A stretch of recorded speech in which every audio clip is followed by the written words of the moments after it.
الرحمن الرحيم النبي أولى بالمؤمنين من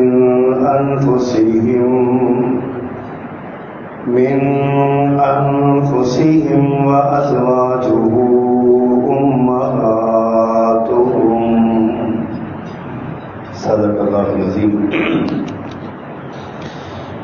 حمد و ثنا، تعریف و تسبیح، تکبیر و تحلیل، بڑائی، بزرگی، کبریائی کے سارے کلمات اللہ جل جلالہ کے لیے خاص ہیں، جو اکیلا ہی اس ساری کائنات کا بلا شرکت غیر یکتا و تنہا مالک مختار ہے. اور درود و سلام امام الرسول خطیب الانبیاء سید ولد آدم رسول محتشم نبی معظم امام الہدا رسول خدا جناب محمد رسول اللہ صلی اللہ علیہ وآلہ وصحبہ وسلم کی ذات گرامی کے لیے مختصر کلمات حمد و صلات کے بعد نبی مکرم صلی اللہ علیہ وآلہ وسلم سے ہمارے رشتے کی بہت سی بنیادیں ہیں. سب سے بڑی بنیاد تو یہ ہے کہ آپ اللہ کے نبی ہیں اور ہم آپ کے امتی، اور یہ دنیا کے سارے فخر و مباحات سے بڑا فخر ہے. اللہ تعالیٰ کے بڑے انعامات میں سے ایک یہ انعام ہے جو خود اللہ نے گنوایا. لقد من اللہ علی المؤمنین اذ بعث فیہم رسولا من انفسہم. اللہ تعالیٰ نے ایک ایسا رسول بھیج کر احسان فرمایا ہے مومنوں پر جو انہی میں سے ہے. یعنی بشریت کے اعتبار سے، انسان ہونے کے اعتبار سے، ہمارے رہنما ہونے کے اعتبار سے رسول اللہ صلی اللہ علیہ وسلم انسانیت کے لیے بھیجے گئے. ہم ان کے امتی ہیں، ہمارا یہ اعزاز ہے. اور اس بنیاد پر بھی رسول رحمت صلی اللہ علیہ وسلم سے ہمارا رشتہ، ہمارا تعلق ہے، اس وجہ سے کہ ہم آپ کا احترام کریں، آپ پر ایمان لائیں، آپ کا احترام کریں، آپ کی بات کو مانیں، یعنی اتباع اور اطاعت کریں، اور آپ کے دین کو آگے لوگوں تک پہنچائیں. جو محنت آپ 23 سالہ نبوی زندگی میں، نبوت بھری زندگی میں کرتے رہے، پھر آپ دنیا سے رخصت ہوئے تو یہ بلغوا عنی ولو آیہ کہہ کر یہ ذمہ داری ہمارے سر لگا گئے. تو پیارے پیغمبر صلی اللہ علیہ وسلم سے تعلق کا یہ بھی تقاضا ہے کہ آپ کے دین کو آگے پھیلایا جائے. لیکن ان سب کے ساتھ ساتھ نبی مکرم صلی اللہ علیہ وسلم سے محبت کرنا، آپ سے پیار کرنا، یہ ایک تو ایمان کا تقاضا اور لازمہ ہے. ایمان ہے تو رسول اللہ صلی اللہ علیہ وسلم سے محبت کرنی ہوگی. اگر آپ کے ہمارے دل میں آپ کی محبت نہیں ہے تو ایمان کا دعویٰ باطل دعویٰ ہے، اس کی کوئی ویلیو نہیں ہے. اللہ کے رسول صلی اللہ علیہ وسلم نے اس بات کی طرف خود اشارہ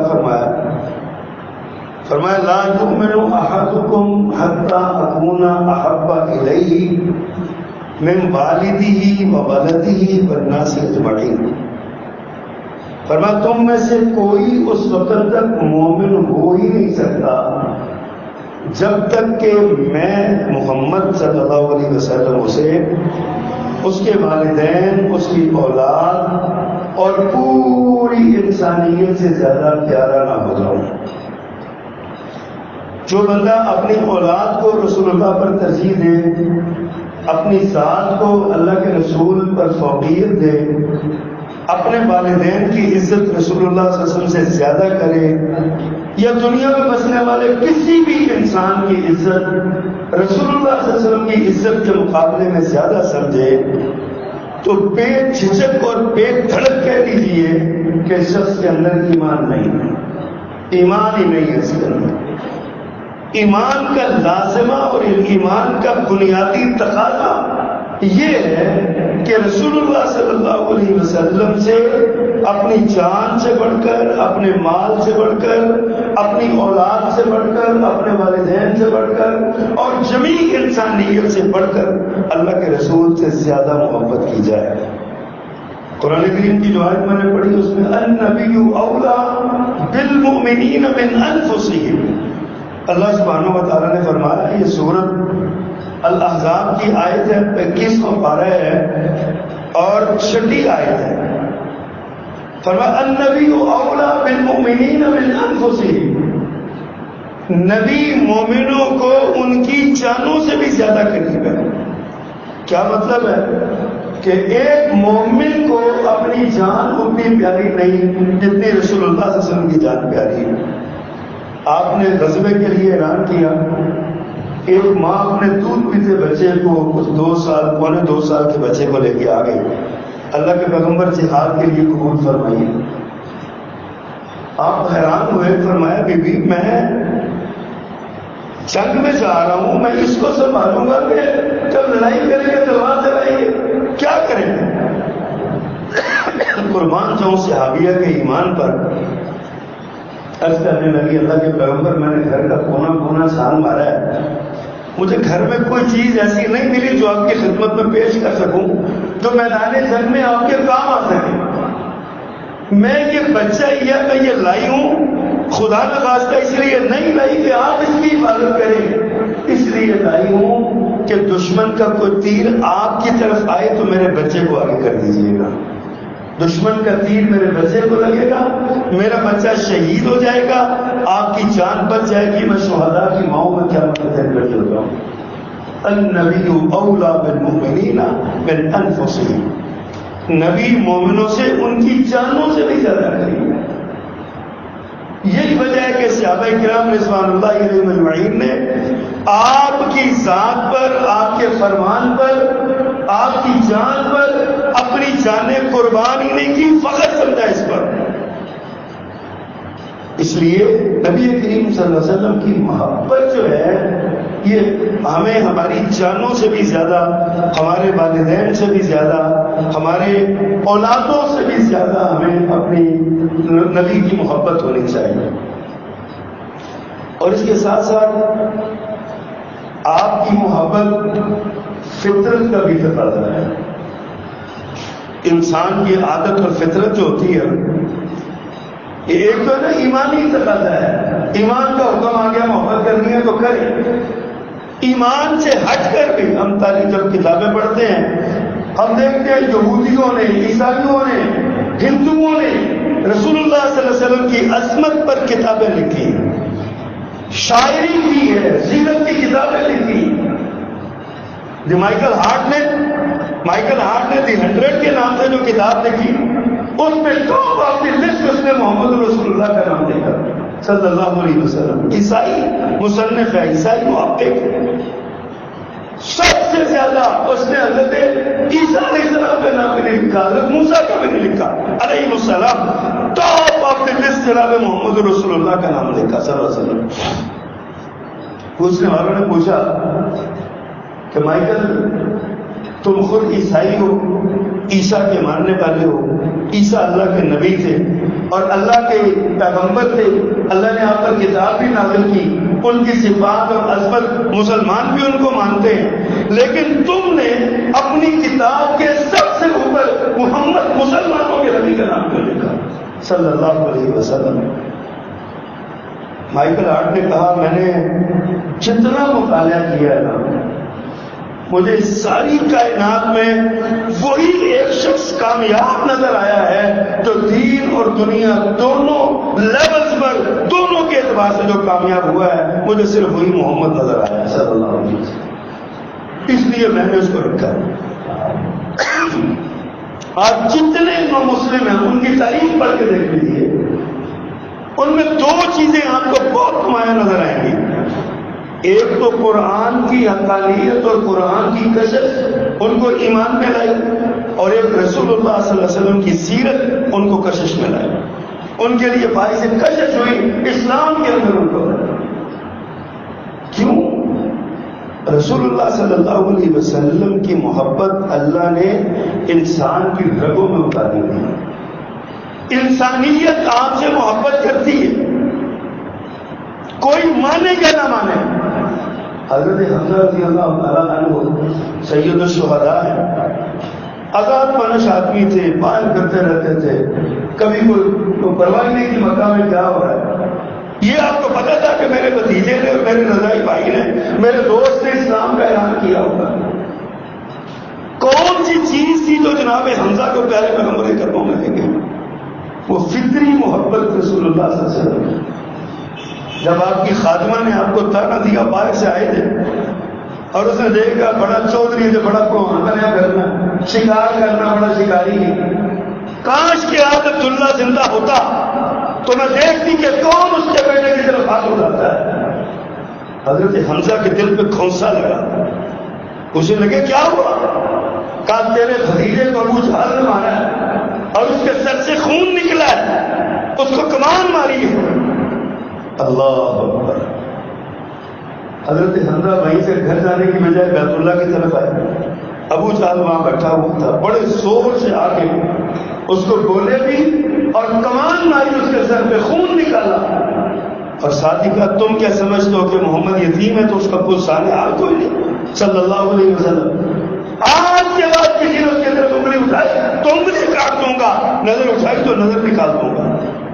ابھی مسلمان نہیں ہوئے، پکے ٹھکے کافر ہیں، کلمہ نہیں پڑھا، ابھی مشرک ہیں، باپ دادا کے دین میں. یہاں سے نہ بڑے خوشی خوشی جاتے ہیں کہ میں اپنے بھتیجے کو جا کے خوشخبری دوں. اب آگے بھی بھتیجے صاحب تھے نا، قربان جاؤں، اللہ نے میرے پیغمبر کو بڑی صفات سے نوازا ہوا تھا. آپ نبض شناس پڑے تھے. آپ چوٹ تب لگاتے جب لوہا گرم ہوتا اور لوگوں کے دل پسیج جایا کرتے تھے. آپ نے دیکھا حمزہ آ رہے ہیں، بڑے غصے میں ہیں، کمان پکڑی ہوئی ہے. آپ سیدھے ہو گئے. حمزہ قریب آئے، فرمایا خوش ہو جاؤ، میں تمہارا بدلہ لے کے آیا ہوں. کسی کی ضرورت کیسے ہوئی ہمارے بھتیجے ہمارے بھائی پہ ہاتھ اٹھائے گئے. رسول کائنات حضرت نے دیکھا کہ لوہا گرم ہے تو فوراً پلٹ کے کہتے ہیں چچا میں تو اس سے خوش نہیں ہوتا، میں نہیں خوش ہوا کہ تم بدلہ لے کے آئے ہو، میں بدلے لے کے آیا. اب لوہا گرم تھا. حضرت اللہ فرماتے ہیں کیسے خوش ہوتے ہو؟ اب شاید یہ میرا وہ خیال ہے حضرت اللہ کے ذہن میں یہ بات ہوگی کہ محمد صلی اللہ علیہ وسلم کہیں گے کہ تم نے صرف کمان مار کے سر پڑا، کہ گردن کیوں نہ اڑائی. شاید یہ ذہن میں ہو. پوچھتے ہیں کیسے خوش ہوتے ہو؟ کہا چچا میں تو ویسے خوش ہوں گا جب آپ میرا کلمہ پڑھ لیں، میرا دین قبول کر لیں. اب وہ فطری محبت جوش میں تھی. اسی وقت کہتے ہیں چلو لاؤ مجھے کلمہ پڑھاؤ مسلمان. یہ فطرت کی محبت ہے جو اللہ نے دل میں ڈالی ہے. اللہ اکبر. ایمانی تقاضا اس لیے کہ آپ اللہ کے رسول ہیں، اللہ کا تعارف آپ نے کروایا، ورنہ انسانیت اس سے پہلے بھی اللہ کو مانتی تھی لیکن اللہ کے ساتھ شریک بنا کے مانتی تھی. نبی مکرم صلی اللہ علیہ وسلم نے کلیئر کر دیا اللہ کا کوئی شریک نہیں، اس کی ذات صفات افعال میں، اس کی ملوکیت ربوبیت الوہیت میں، اس کے حکم میں کوئی شریک نہیں. آپ نے یہ کلیئر کیا، اس لیے ایمان کا تقاضا ہے. اور اگر رسول اللہ صلی اللہ علیہ وسلم کی محبت اور آپ پر اعتماد نہ ہو تو باقی باتیں تو چھوڑے، بندہ اللہ کو نہیں مان سکتا. اگر اللہ کے رسول کی ذات پر اعتماد نہ ہو کہ یہ سچے ہیں اور یہ جھوٹ نہیں بولتے، اگر ان باتوں کا اعتماد نہ ہو تو اللہ کو بھی نہیں بندہ مان سکتا. اللہ کو ماننے کے لیے ضروری ہے کہ رسول اللہ پر ایمان لایا جائے اور آپ پر اعتماد کیا جائے. بندہ نہ اللہ کو مان سکتا ہے نہ اللہ کے احکامات کو مان سکتا ہے. سبب کیا ہے؟ حقیقی تعلق اللہ کے ساتھ ہے. اور فطری تقاضا اس طرح ہے کہ کسی بھی شخص یا شخصیت، پیارے پیغمبر تو کائنات کی سب سے بڑی شخصیت ہے نا، لیکن عام روٹین میں بھی کسی بھی شخص یا شخصیت سے محبت کی جو فطری وجوہات ہو سکتی ہیں نا، وہ کم و بیش 4 ہیں جو مجموعی طور پہ ہم شمار کر سکتے ہیں. سب سے پہلی وجہ فطری محبت ہونے کی وجہ کسی کا حسن و جمال ہوتا ہے، اس کے حسن کی وجہ سے، خوبصورتی کی وجہ سے، اس کے جمال کی وجہ سے محبت کی جاتی ہے. کسی سے محبت ہوتی ہے اس کے حسن سیرت اور حسن کردار اور حسن اخلاق کی وجہ سے. یار بندہ ماڑا تو ہے پر ہے بڑا چنگا، اخلاق بہت اچھا ہے، ہنس کے ملتا ہے. یہ ایک فطری محبت، ویسے ہی محبت ہو جاتی ہے، فطرت کی آواز ہوتی ہے. تیسری وجہ یہ ہوتی ہے کہ بندہ محسن ہوتا ہے. ایک آدمی دوسرے کو اس کے احسانات کی وجہ سے اس سے محبت کرتا ہے. آپ نے مجھ پر کوئی احسان کیا، مجھے پیسے دیے، میں ساری زندگی آپ کو کوئی ملا ہو گیا، آپ سے محبت کرنے لگا، یار کہ میرے مشکل وقت میں کام آیا، اس نے میرے ساتھ معاونت کی، میرا تعاون کیا، میرے کام آیا. اس وجہ سے بھی، احسانات کی وجہ سے بھی محبت ہو جاتی ہے. فطرت کا تقاضا ہے.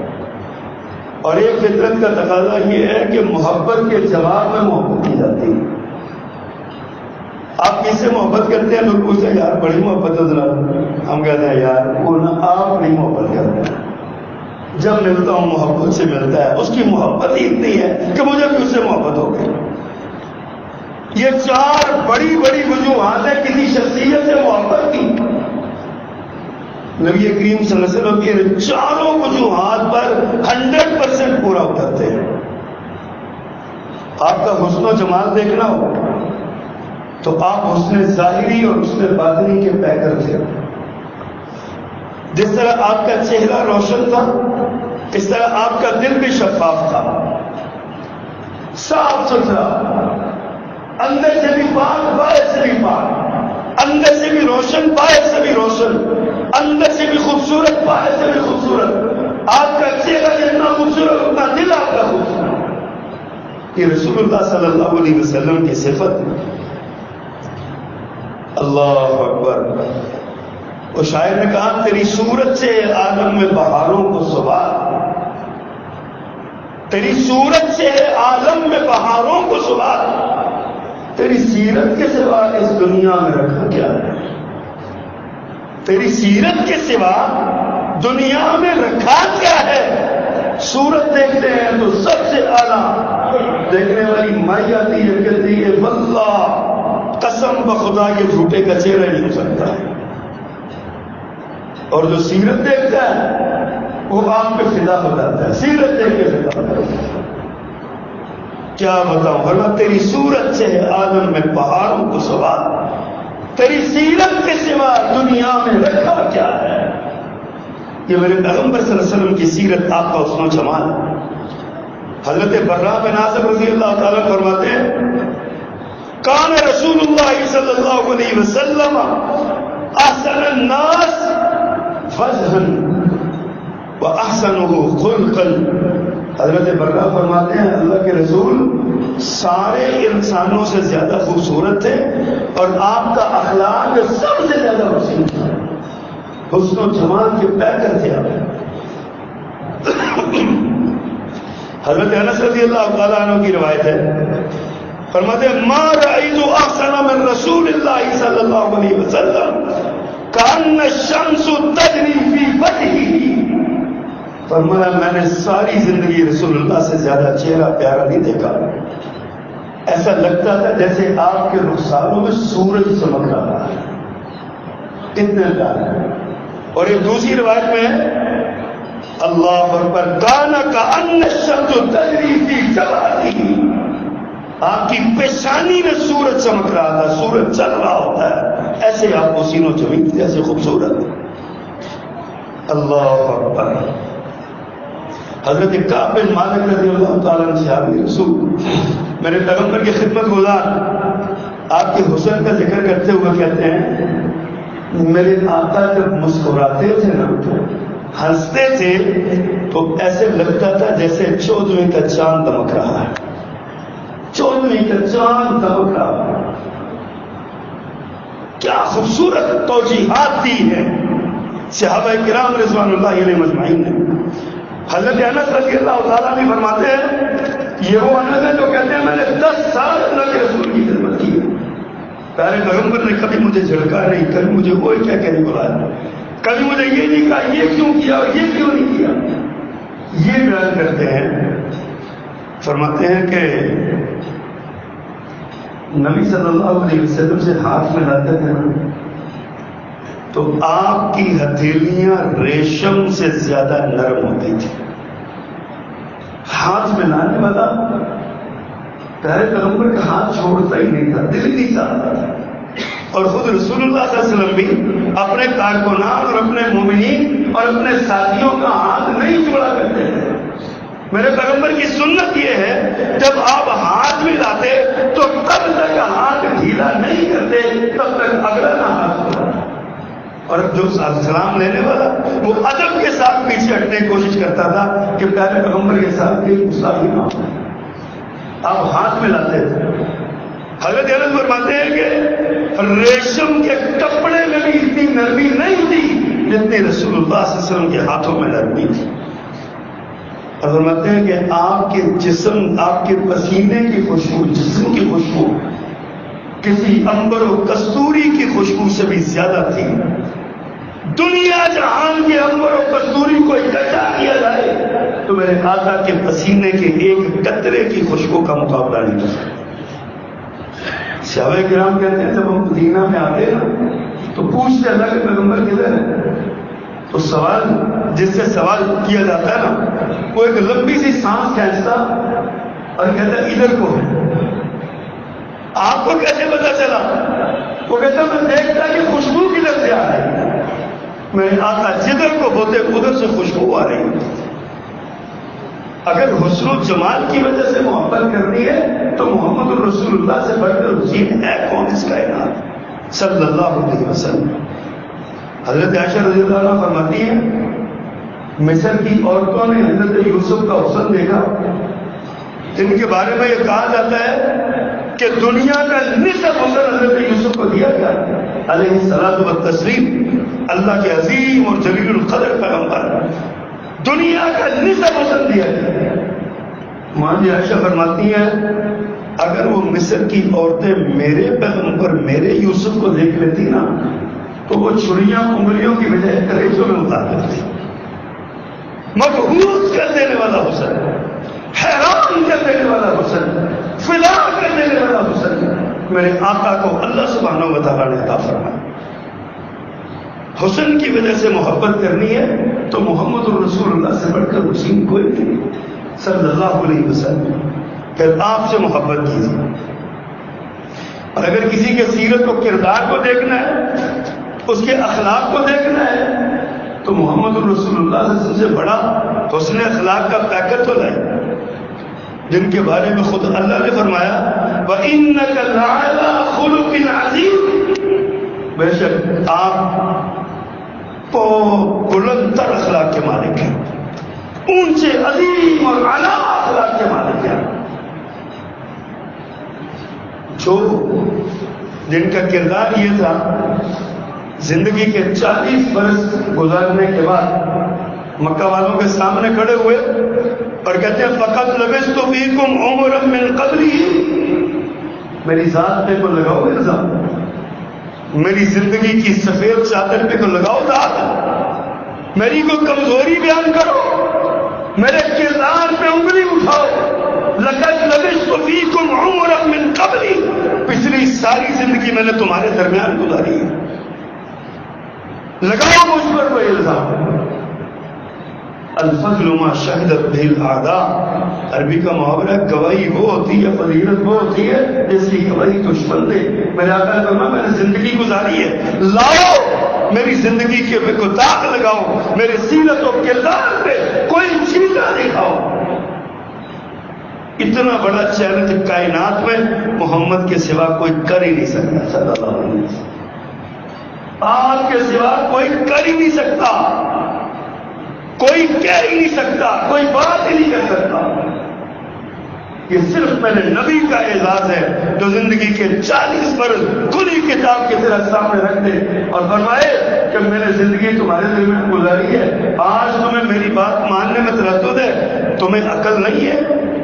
افلا تعقلون, کیا تم شعور نہیں رکھتے, کیا تم عقل نہیں رکھتے, تمہیں پتہ نہیں چلتا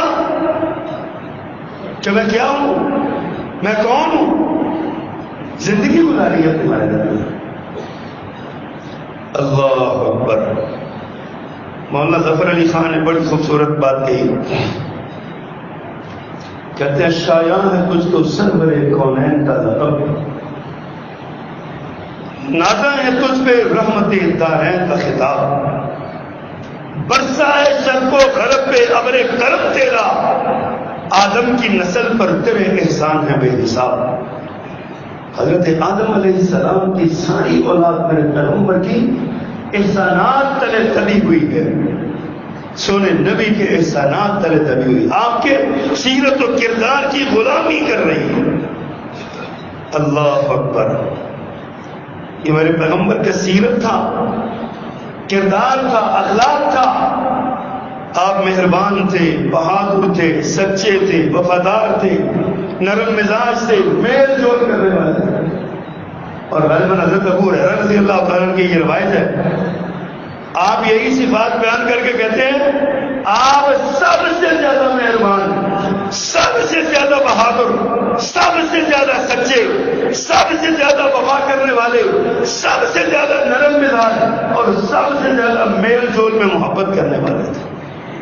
پورے مکے میں اور مدینے میں آپ جیسا کوئی نرم مزاج نہیں تھا. آپ کی نرم مزاجی پتہ کیا, مکہ فتح ہو گیا, آپ نے چند لوگوں کے بارے میں حکم دیا جو غلاف کعبہ سے بھی لپٹے ہوئے ہو تو قتل کر ڈالنا. ان میں سے ایک حبار بن اسود تھے. یہ وہ شخص تھے جنہوں نے رسول اللہ صلی اللہ علیہ وسلم کی بیٹی زینب کو نیزہ مارا تھا. جب آپ ہجرت کے لیے جا رہی تھی نا, تو انہوں نے کفر میں آپ کی بیٹی زینب کو نیزہ مارا, اور حضرت زینب اس وقت امید سے تھی, ان کا بچہ ضائع ہوا, اور بعد میں جا کے اسی زخم کی وجہ سے حضرت زینب وفات پا گئی. اب بیٹیوں کا دکھ جانتے ہیں نا, آپ بیٹیوں والے ہیں. جس کی بیٹی اپنے گھر میں خوش نہ ہو, والدین گیلی لکڑی کی طرح سلگتے ہیں. جوانی میں بوڑھے ہو جاتے ہیں, بال سفید ہو جاتے ہیں. نبی محترم صلی اللہ علیہ وسلم کو یہ دکھ تھا. حبار بڑا گستاخ تھا, بدتمیز تھا, پیارے پیغمبر کی بیٹی کا ایک انداز میں قاتل تھا. اللہ کے پیغمبر نے حکم دیا غلاف کعبہ سے سمٹوں کو ملے, بیت اللہ میں میرے مارا. کسی نے کہا کہ اب اللہ کے پیغمبر بیٹھے ہیں, لوگ بحث کر رہے ہیں, معافی کا چشمہ جاری ہے, لوگ آ رہے ہیں, سیراب ہو رہے ہیں. کسی نے کہا تم بھی چلے جاؤ, چھپ چھپ آ کے چلے جاؤ, جا کے بات کر لو, دیکھو شاید تمہارا بھی کب قسمت سمجھ جائے. حضرت حبار آتے ہیں, آگے سوال کرتے ہیں اللہ کے رسول آپ سب کو معافی دے رہے ہیں, بڑے بڑے مجرموں کو بھی. فرمایا آج اللہ کی رحمت کا ابر کرم برس رہا, میں معافی دے رہا ہوں, معافی معافی. حبار کہتے ہیں جو آپ کی بیٹی کو نیزہ مارے اس کو بھی آپ معاف کر دیں گے, تو آپ کی بیٹی کے راستے میں رکاوٹ بنے, نیزہ مار کے گرائے, آپ اسے بھی معاف کر دیں گے. میرے پیغمبر کے جسم میں ایک بات تو سنسنی لوٹ گئی. ایک لمحہ خاموش ہوئے, نگاہ اٹھا کہتے ہیں حبار تم ہو؟ جی آقا میں ہوں. تمہارے سوال میں نے تمہیں بھی معاف کیا, آج میں نے تمہیں بھی معاف کر دیا.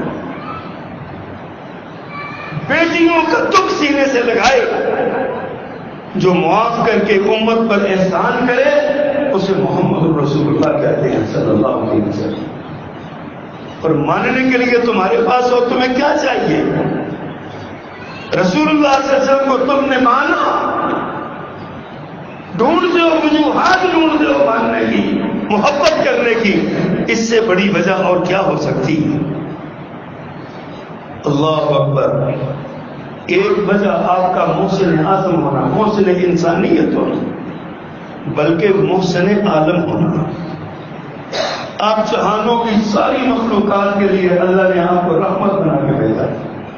وما ارسلناک الا رحمۃ للعالمین. آپ سفر میں جا رہے تھے، ایک جگہ ہجوم لگا ہوا تھا، ہٹو بچو پیچھے ہو جاؤ، صدائیں آ رہی تھی. آپ آگے بڑھ کے پوچھتے ہیں بھائی کیا ہوا، کیا یہاں واقعات ہو رہے ہیں، کیوں اس طرح ہو رہا ہے؟ بتانے والے نے بتایا آقا پیچھے رہیے، اونٹ بھپرا ہوا ہے. ایک اونٹ بھپر گیا ہے، غصے میں ہے، ہر شے کو رونتا جا رہا ہے. آپ پیچھے رہیے. آپ فرماتے ہیں پیچھے ہٹو، راستہ بناؤ. آپ آگے گئے، اونٹ کو پچکارا. اونٹ قدم اٹھاتا آیا اور میرے نبی کے قدموں میں اپنا سر رکھ کے رونے لگا. آپ نے اس کی گردن پہ ہاتھ پھیرا. پتہ نہیں میرے آقا سے اس نے کیا بات کی، اللہ نے کیا سمجھایا. فرمایا اس کا مالک کدھر ہے؟ مالک سامنے آیا. فرمایا اللہ کے بندے یہ اونٹ تیری شکایت کر رہا ہے. یہ اونٹ کہہ رہا ہے کہ تو اس کو چارہ کم دیتا ہے، کام زیادہ لیتا ہے. وہ محسن عالم جس نے جانوروں سے بھی رحمت کی ہے، جانوروں سے بھی محبت کی ہے، انسانوں سے اس کی محبت کا کیا عالم ہوگا؟ انسانوں فرماتے ہیں میری اور تمہاری مثال ایسے ہے جیسے کسی نے آگ جلائی ہو اور اس آگ کے گرد پتنگے اکٹھے ہو جائیں. میں وہ شخص ہوں جو آپ کو گردنوں سے پکڑ کر جہنم سے پیچھے کھینچ رہا ہوں. یہ محسن عالم ہے، انسانوں سے محبت کرنا. آپ کی ایسی محبت، اللہ اکبر. مکہ فتح ہوا، سارے مکے کے مجرم ہاتھ باندھے کھڑے.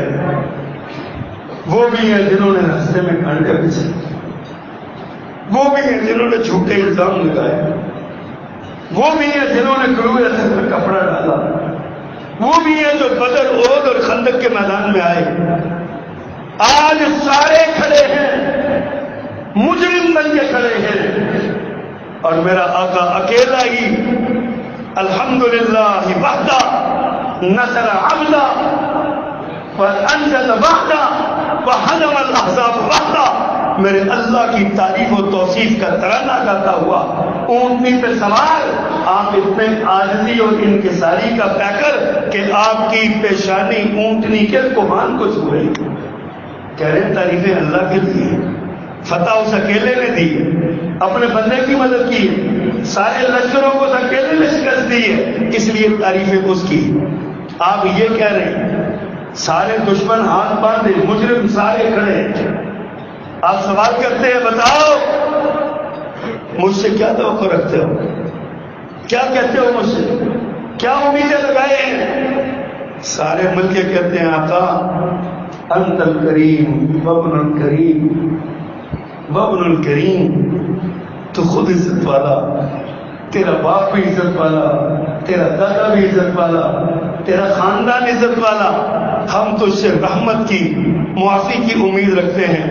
میرے آقا نے نگاہوں کو اٹھایا اور فرمایا جاؤ لا تثریب علیکم اليوم انتم الطلقاء. جاؤ آج میں تم سے کسی تمہارے گناہ کا بدلہ نہیں مانگتا، کسی تمہارے جرم کی پرسش نہیں کرتا. انتم الطلقاء، آج میں نے تم سب کو آزاد کیا، جاؤ تم سارے کے سارے آزاد. اپنے دشمنوں کو بھلا کوئی ایسے نہیں معاف کرتا ہے جس کو دھکے دے کے مکہ سے نکالا گیا. آج وہ فاتح بن کے آیا ہے تو حضرت ایک صحابی کی زبان سے یہ جملہ نکلا الیوم یوم الملحمہ. آج کا دن لڑائی کا دن ہے، خون ریزی کا دن ہے، قتل و غارت گری کا دن ہے. آج مکہ کی گلیوں میں خون بہے گا.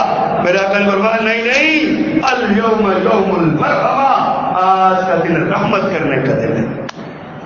جاؤ آج اعلان کر دو، جو اپنے گھر میں گھس کے دروازہ بند کر لے محمد اس کو امان دیتا ہے صلی اللہ علیہ وسلم.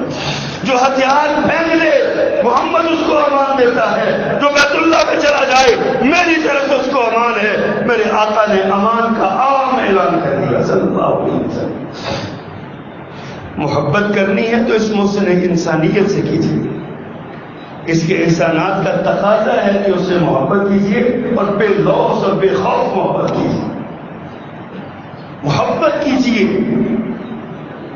خالی دعوے نہ کیجیے، اعلان نہ کیجیے، عملی محبت کیجیے، عملی، جو بتائے کہ ہم محمد رسول اللہ کے غلام ہیں صلی اللہ علیہ وسلم۔ شایاں ہے تجھ کو سرور کونین کا لقب، نازاں ہے تجھ پہ رحمت دارین کا خطاب، برسا ہے شرف و غرب پہ ابر کرم تیرا، آدم کی اور نسل پہ تیرے احسان ہے بے حساب۔ سونے نبی کے احسان تو گنی لگا۔ اور چوتھی وجہ محبت اس سے ہوتی ہے جو محبت کرتا ہے۔ اور میں آج ایک حدیث پڑھ رہا تھا، مجھے بڑا سرور آیا، بڑا مزہ آیا۔ ایک دن اللہ کے پیغمبر گھر تشریف لائے تو چہرہ شاداں فرحاں تھا، مسکراہٹ کھیل رہی تھی، آپ خوش تھے۔ حضرت عائشہ آگے بڑھی، آپ تشریف رکھے اور کہتی ہیں اللہ کے پیغمبر بڑے خوش ہیں، میرے لیے دعا کیجیے، میرے لیے دعا کیجیے۔ آپ نے ہاتھ اٹھائے، اللہم اغفر لی عائشہ ما تقدم من ذنبها وما تاخر وما اسرت وما اعلنت۔ اللہ میری عائشہ کو معاف کر دے، اس کے سارے گناہ بڑے چھوٹے، اور جو اس نے پہلے کیے بعد میں کیے، جو اس نے ظاہری کیے بعد میں سارے معاف کر دے۔ حضرت عائشہ یہ دعا سن کے ہنسنے لگی۔ حدیث میں آتا ہے اتنا ہنسی کہ ہنستے ہنستے آپ کی گود میں گر گئی، آپ کی رانے اندر پہ سر لگا دیا۔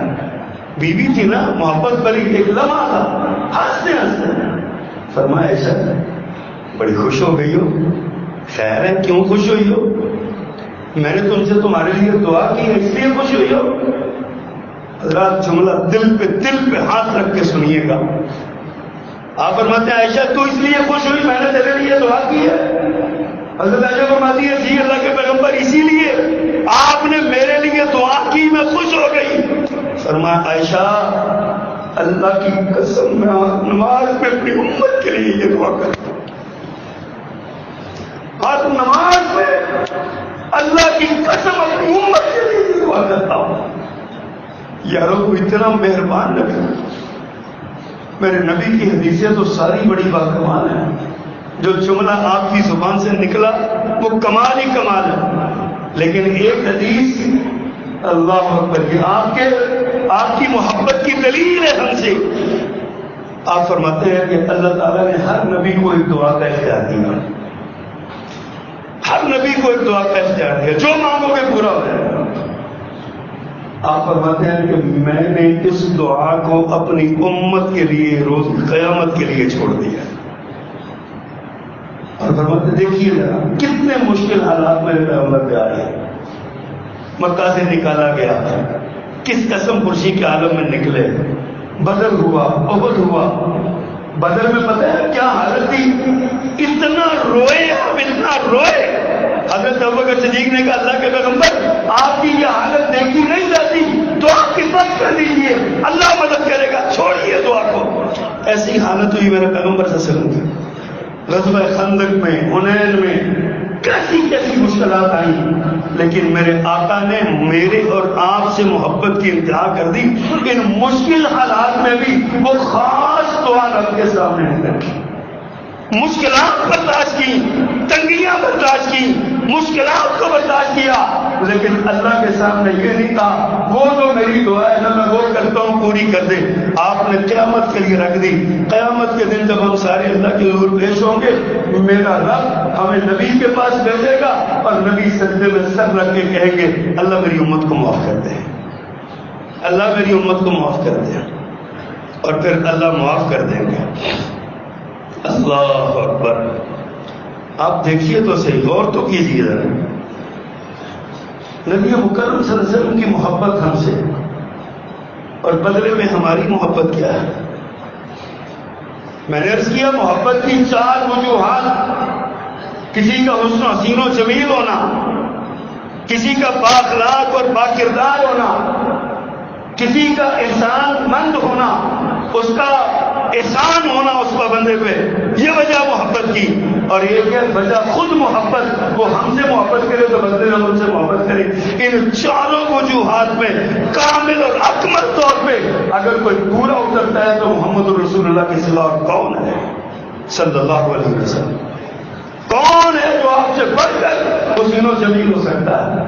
کون ہے جو آپ سے بڑھ کر اس امت کا محسن ہو سکتا ہے؟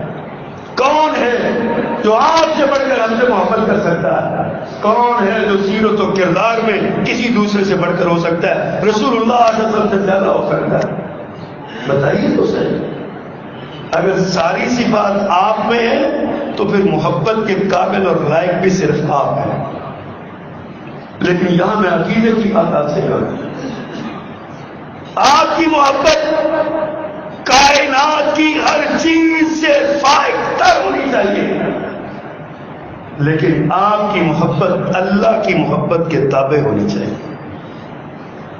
یہ نہ ہو کہ عقیدت میں عقیدہ اور عقیدت دونوں میں سمجھیے. عقیدت یہ ہے کہ آپ کائنات میں سب سے زیادہ محبوب ہیں. عقیدت یہ ہے کہ آپ سے محبت اللہ کی محبت کے تابع. یہ عقیدہ ہے، اللہ کی محبت کے تابع ہے. نبی کریم سے محبت کرتے ہوئے انہیں نور من نور اللہ نہ کہہ دو. اللہ کا کوئی حصہ نہیں، اللہ کا کوئی ٹکڑا نہیں، اللہ کا کوئی جز نہیں. قل هو اللہ احد اللہ الصمد لم یلد ولم یولد ولم یکن له کفوا احد. اللہ ایک ہے، اس کا کوئی ساتھی کوئی ہمسر نہیں، نہ اس کی کوئی اولاد ہے، یعنی نہ اس کا کوئی جز ہے نہ وہ کسی کا جز ہے، نہ اس سے کوئی نکلا نہ وہ کسی سے نکلا. وہ اکیلا ہے، یکتا ہے، تنہا ہے، خالق ہے، مالک ہے، رازق ہے. حکومت اس کی، الوہیت اس کی، ربوبیت اس کی، حکمران وہ، سارا کچھ اس کا ہے. اللہ کے نبی صلی اللہ علیہ وسلم اللہ کے تابع، اللہ کے رسول ہیں. اللہ خالق ہے، محمد مخلوق ہے، اور مخلوقات میں سب سے اعلیٰ، ارفع، بلندر، بہتر، برتر، سب سے اونچے، سب سے شان والے اگر کوئی ہے تو محمد رسول اللہ صلی اللہ علیہ وسلم. عقیدت میں غلوب نہ کیجیے. نبی کی محبت کا تقاضا. میرے آقا مدینہ منورہ میں گئے، آپ نے دیکھا چھوٹی بچیاں بیٹھنا گیت گا رہی ہیں. عربی کلچر کے جو ہوتے ہیں گیت گا رہی ہیں. ان گیتوں میں گاتے گاتے نا ایک گیت انہوں نے ایک جملہ یہ بولا، ہمارے درمیان ایک ایسے نبی ہیں جو آنے والے کل کی بات جانتے ہیں. میرے آقا وہی روک کے فرمایا، او بچیو خاموش. وہ جو پہلے گاتی تھی نا، طلع البدر علینا من ثنیات الوداع وجب الشکر علینا ما دعا للہ داعی، وہ جو آپ یہ گا رہی تھی نا، یہی گاؤ. اللہ کے سوا کوئی کل کی بات نہیں جانتا. میرے آقا نے تربیت کی، میرے آقا نے سمجھایا اور سکھایا ہے، میرے آقا نے سبق پڑھایا ہے. عقیدت کیجیے. ماں باپ سے زیادہ، اولاد سے زیادہ، پوتے پوتیوں سے زیادہ، مال سے زیادہ، املاک سے زیادہ، اموال سے زیادہ، اپنی جان سے زیادہ رسول اللہ صلی اللہ علیہ وسلم سے محبت کیجیے. لیکن یہ محبت اتنی نہ بڑھے کہ آپ کی نافرمانی ہونے لگ جائے. جو دین آپ لے کے آئے اس دین پر عمل کیجیے. جو سبق آپ نے دیا وہ سبق یاد کیجیے. یہ نہ ہو کہ آپ محبت کا دم بنتے بنتے کل قیامت کے دن اللہ کے نبی کی بارگاہ میں پیش ہو، حوض کوثر لگا ہوا ہو، آپ اپنی امتیوں کو جام بھر بھر کے پلا رہے ہو.